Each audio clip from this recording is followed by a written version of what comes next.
because of this hadith. The hadith is not saying don't call people, don't teach people, don't preach Islam. It's simply saying, it's emphasizing the importance of having the character and the actions to back up what you say. Right? Don't simply talk, but then be corrupt in your actions. That's no good. Right? But we are supposed to teach and preach and answer questions and call people in with our words as well. Right? Ud'u ila sabili rabbika bil hikmati wal maw'idati hasana. In Surah An-Nahl, Allah says, call people to the religion with wisdom, with good admonition. And so that's another important lesson to get. We build our credibility as Muslims, and then we can invite people to the deen, inshallah. Sallu ala nabi Muhammad.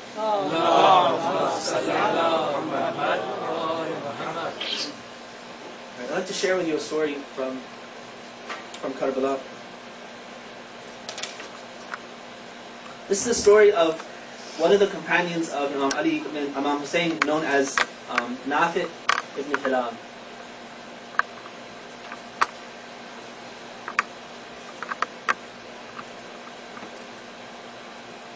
When Hur ibn Yazid al-Riyahi cracked down on Imam al-Hussein's camp and made them stop at Karbala, Imam Hussein addressed his family and companions, and in turns they expressed their steadfastness and their loyalty. The turn came to Nafi ibn Hilal. He gives the following speech in response to the Imam to show his loyalty to the Imam. He says, "O son of God's messenger, you know that your grandfather, the messenger of God, was not able to imbibe love for himself in the hearts of all people. He wasn't able to make everyone love him. As much as he desired it, they did not obey his command. There were hypocrites among them who apparently sought to aid him, but concealed treachery in their hearts. They met him with sweet faces, yet defied him bitterly. And they continued until his soul was taken. Your father Ali faced a similar situation. There was a group who joined together to aid him. They fought the defaulters, the iniquitous, and the transgressors. And there was a group who defied him until his life ended and he passed into God's mercy and pleasure. And you stand today before us in a similar position. But he who defaults on his pledge and revokes his intention shall not hurt anyone but himself. And God will suffice us of him. So let us continue in guidance and well-being to the east, if you wish, or to the west. For by God we are not afraid of what God has ordained for us. And we are not displeased to meet our God. We stand by our intentions and opinions. We are allied with anyone who is allied with you, and we are enemies of anyone who is your enemy." Very, very eloquent speech delivered by Nafi ibn Hilal to the Imam. Nafi was from the clan of Jumal, from the tribe of Madhij. He was a noble, brave, and a leader. He was a reciter of the Quran and a transmitter of ahadith, of traditions. He was a loyal companion of Imam Ali alayhi salam, having fought with him in all three of his wars. When he heard that Imam Hussein had refused to pledge his allegiance to Yazid, he left Kufa and headed toward Mecca to meet him. One night after Umar ibn Sa'd cut off water access to Imam Hussein's camp, the Imam sent his brother Abbas ibn Ali at the head of 30 horsemen and 20 infantry carrying 20 water skins. During that raid, Nafi ibn Hilal was the standard bearer and the first to approach the bank of the Euphrates. Amr ibn al-Hajjaj, who was in charge of the blockade on the water, called out, "Who goes there?" Nafi replied, "I am one of your cousins." He was related to the guard on Yazid's side. Amr asked, "Who are you?" Nafi replied with his name and explained, "We have come to drink from this water from which you have blockaded us." Amr told him, "Drink freely." Nafi retorted, "I shall not drink a drop of it while Hussein and his camp remain thirsty." Amr came out to take a better look at them. He said, "No, there is no way we can let the rest of them drink. We have been placed here to prevent them from drinking." He was only willing to let his cousin drink, but not the rest of the camp.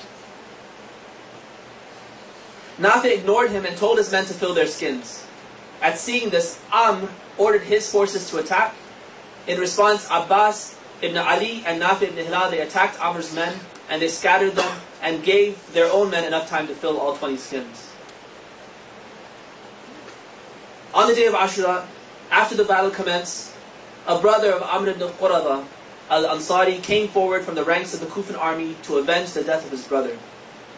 From the side of Imam Hussein, Nafi accepted the challenge, and he chanted the following lines of Rajaz as he struck this person down.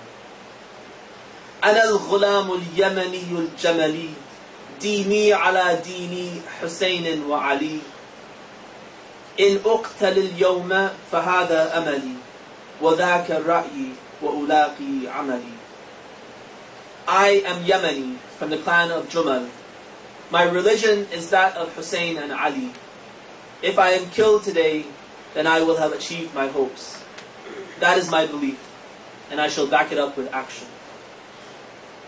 When Nafi attacked again, it was with his bow. He had poisoned his arrows and written his name on them. He struck at the Kufan army with precision and killed 12 soldiers and injured several others. When his arrows were finished, he unsheathed his sword and killed them one after another. Then Amr ibn al-Hajjaj yelled out to his own soldiers, "Do you know who you are fighting? Not a single one of you can defeat him." So they came at him together. They surrounded him and began striking at him from all sides, throwing stones and arrows. They injured both his arms and were able to capture him and take him as prisoner. When they brought him before Umar ibn Sa'd, he said, "By God, if I had an arm left, you would not have captured me." At this, Shimr stepped forward and unsheathed his sword. Nafi' said, "Shimr, if you were Muslim, you would not be so willing to meet God with our blood on your hands. Praise is for God, who let us die at the hands of the worst of his creatures." Shimr stepped forward and beheaded him.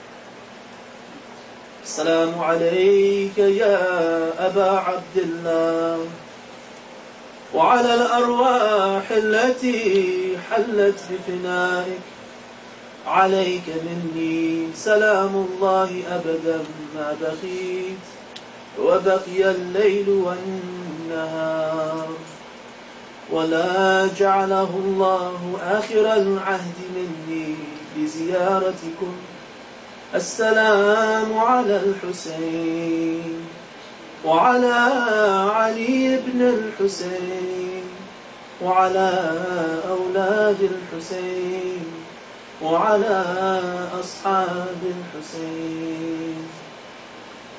اللهم صل على محمد وآل Muhammad.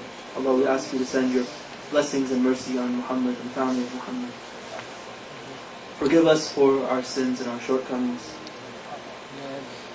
Help us to make up for the deficiencies that we have in our knowledge, in our faith, and in our action. Make us exemplars of Islam, and especially the Islam of the Ahlul Bayt. Help us to invite people to the religion with our action and our character and our integrity, and also our wisdom and our good teachings. Increase us in knowledge, increase us in certainty in you and in the truth. Increase us in enmity to all that's false and all that's against you. Let us live the day when Imam Mahdi reappears. Let us be amongst his supporters, and inshallah amongst those who die in his cause. Wa akhiru da'wana alhamdulillah.